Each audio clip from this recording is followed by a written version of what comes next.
Hey everyone, welcome back to the Foundry by Forge College. Look, you absolutely crushed your final capstone build and project delivery. Seriously, amazing work. But today, we're pivoting to something that is, quite frankly, a total game changer for Web3 adoption. This explainer is all about understanding social recovery mechanisms, which fits perfectly into our broader look at wallets, account abstraction, and key management. If you've ever felt that cold, terrifying sweat of misplacing a password, or completely panicked over a locked account, well, you're going to love this. So, here's our blueprint for today. We're going to quickly run through the lost key problem, define what social recovery actually is, look at designing trust networks, weigh the signals and execution trade-offs, peek under the hood at the code mechanics, and finally, tie it all back to gas abstraction. Let's get right into it. Starting off with Section 1, the lost key problem, let's talk about a highly relatable, honestly, heart-stopping emergency. I mean, we've all been there, right? What actually happens when you lose your keys? Panicking over a misplaced seed phrase is, well, it's kind of like giving your only set of house keys to a friend who forgot your birthday, moved across the world, and now inexplicably holds the sole access to your entire digital life. Yikes. In traditional wallets, losing your key literally means losing your funds. Boom, gone. It's this massive, single point of failure that keeps everyday, non-technical users completely terrified of jumping into Web3. Which brings us to Section 2. What is social recovery? We need to fix this single point of failure, but we definitely don't want to just hand our security over to some centralized, custodial mega corporation. So, we're rolling out our first major architectural concept of the explainer. Okay, so social recovery. This is all about replacing that scary single-key restoration with multi-party verification. You basically use a specific defined group of trusted parties to help restore your wallet control. Essentially, this mechanism completely decouples holding the secret from actually governing the account. Think of it like a network of trusted friends acting as your emergency contacts. It's like giving them each a tiny fragment of a spare key to your house. If you get locked out, you don't have to call an expensive locksmith. Your friends just band together, confirm it's actually you, and let you back in. Pretty neat, right? Moving on to Section 3, designing trust networks. Let's look at how this builds into our actual network architecture. Because the immediate, burning question you probably have is, who exactly gets to be on that emergency contact list?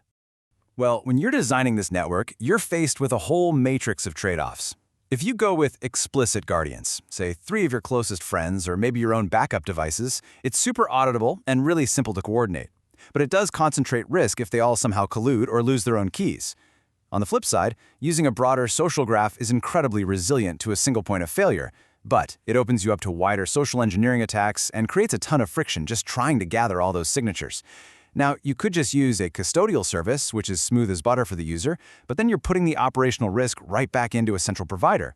Or you could use a reputation or DAO model. This distributes risk beautifully, but man, it introduces some incredibly complex governance. Ultimately, your choice here defines your entire security posture. All right, Section 4, signals and execution trade-offs. So you've chosen your network model. Awesome. Now we need to figure out how these guardians actually prove they are who they say they are, and how the recovery is executed on-chain. The secret sauce here is how we define identity signals.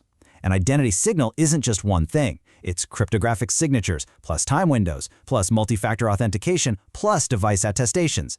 Your guardians don't just shoot over a text saying, "Hey, it's me." No way. They use complex cryptographic signatures combined with heavy context. For instance, maybe that signature is only valid for a really tight 24-hour window or requires a device attestation to prove it was sent from a specific known phone.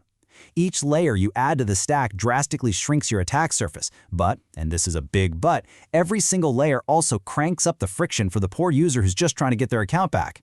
And then you have to weigh your execution models. In one corner, we have on-chain verification. This is completely transparent, immutable, and fully decentralized. Sounds perfect, right? Well, it costs precious gas to execute every single check. In the other corner, we have off-chain verification. This drastically improves the user experience and slashes those gas costs by doing the heavy lifting elsewhere. But it absolutely demands careful cryptography, like using nonces, and requires you to trust a relayer to submit the final proof. It's your classic Web3 balancing act. Let's dive into Section 5, under the hood, mechanics. We're heading straight into the engine room now to see how the code actually verifies these social signatures. This verification process is exactly why the coding exercises in our Forge College courses hammer home these 4 critical steps. Step 1. You hash the recovery message to get a nice, clean digest. Step 2, you recover the actual signing addresses from those collected cryptographic signatures.